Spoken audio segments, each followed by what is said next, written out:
punya nama-nama yang lain tidak seperti yang kita hafal saja. Pada tahun 2010 kasus dakwah Islam.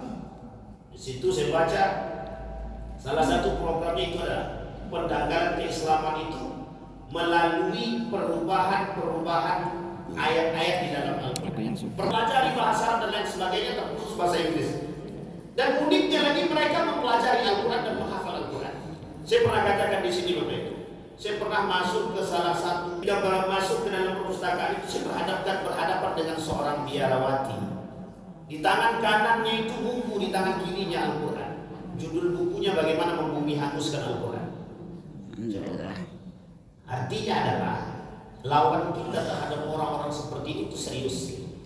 Tapi uniknya ketika itu mereka bukan Muslim. Tapi dalam video yang ingin saya tampilkan sebenarnya tadi itu seorang muslimah, perempuan yang mengaku sebagai seorang penghafal Quran. Mengaku sebagai seorang penghafal. Apa dia kata? Buat apa menjadi penghafal Quran? Itu tidak penting. Karena level menghafal itu di dalam menuntut ilmu itu dianggap level paling rendah. Sehingga bagi mereka para penghafal Quran itu tingkat keilmuan mereka itu tingkat paling rendah. Sampai istimewa orang Timur Tengah itu yang menghafal. Orientalis dan liberal mengatakan keterbelakangan kaum Timur Tengah itu disebabkan karena mereka suka menghafal Al-Quran dan menghafal Al-Quran. Tujuannya untuk apa? Menghancurkan. Artinya kontradiktif dengan apa yang dia sampaikan. Iya. Dia saja mempelajari Pak, menghafal Pak. Allah sudah katakan dalam Al-Quran, bersiaplah untuk diejek ketika bertadabbur dengan Al-Quran, berpegang teguh dengan Al-Quran. Keindahan itu justru tampak dari apa yang mereka lakukan tandingan terhadap Al-Quran. Sehingga terhadap Al-Quran itu justru mereka orang tidak gila, sesuai atau tidak seindah daripada ayat Al-Quran itu sendiri. Saya sudah sampaikan di sini Bapak Ibu. Abu Jahal dan Abu Lahab setiap malam mengintip baginda Nabi Muhammad SAW. Hanya saja tak masuk Islam aja. Setiap malam kerjaannya mengintip baginda Nabi mengaji. Itu Abu Jahal, Abu Lahab itu. Ada yang lebih parah dari Abu Jahal dan Abu Lahab sekarang. Abu Lahab sekarang Muslimnya, padahal dia Muslim, itu kitab sucinya. Jawabannya sama, bersiaplah untuk diejek.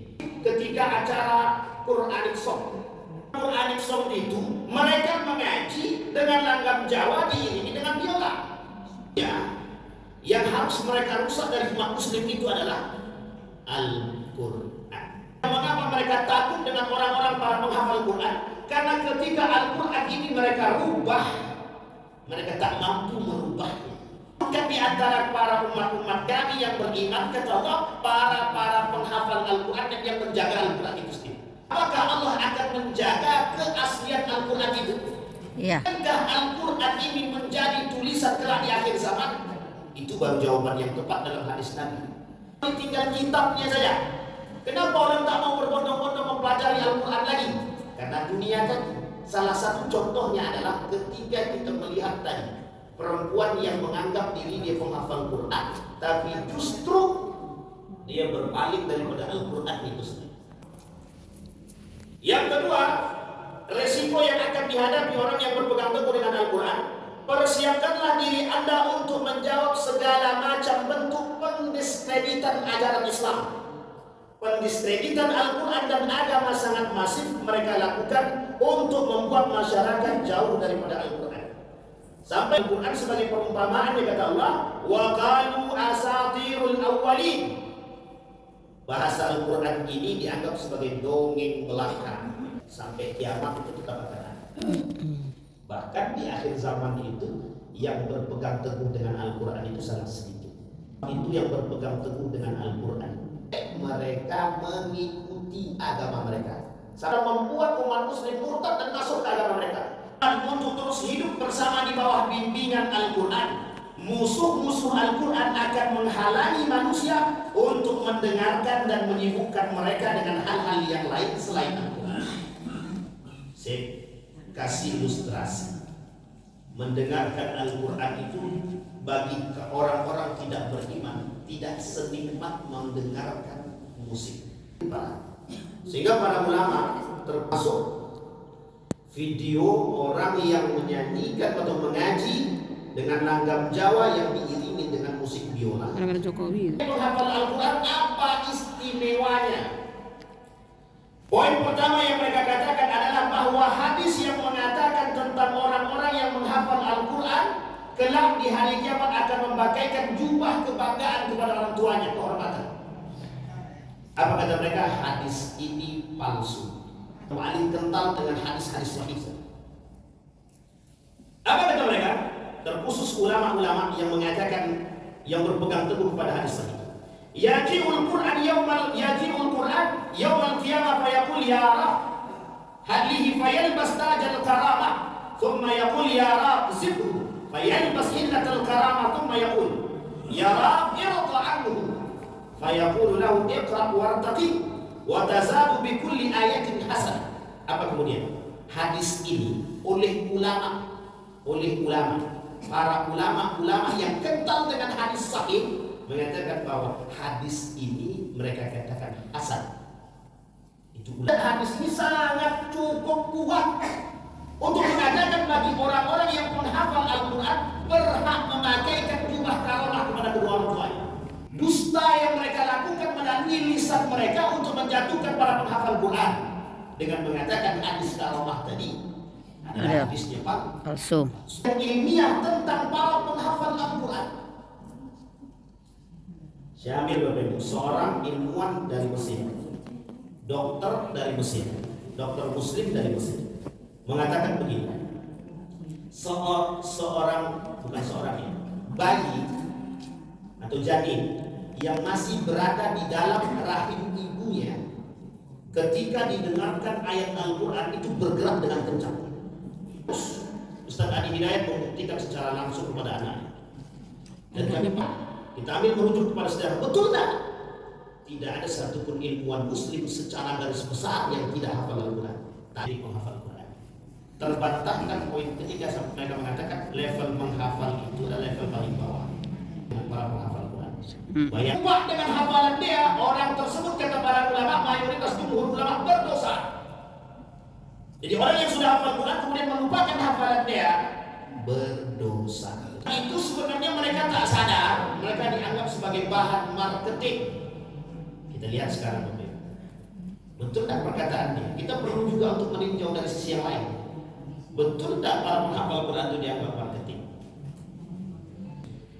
Kemudian berbicara di depan kita, kemudian dia diminta untuk menjadi salah satu yang mempromosikan pondoknya.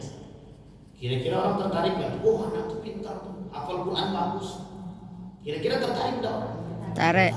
Jadi menampakkan keilmuan mereka di tengah huru-hara atau fitnah.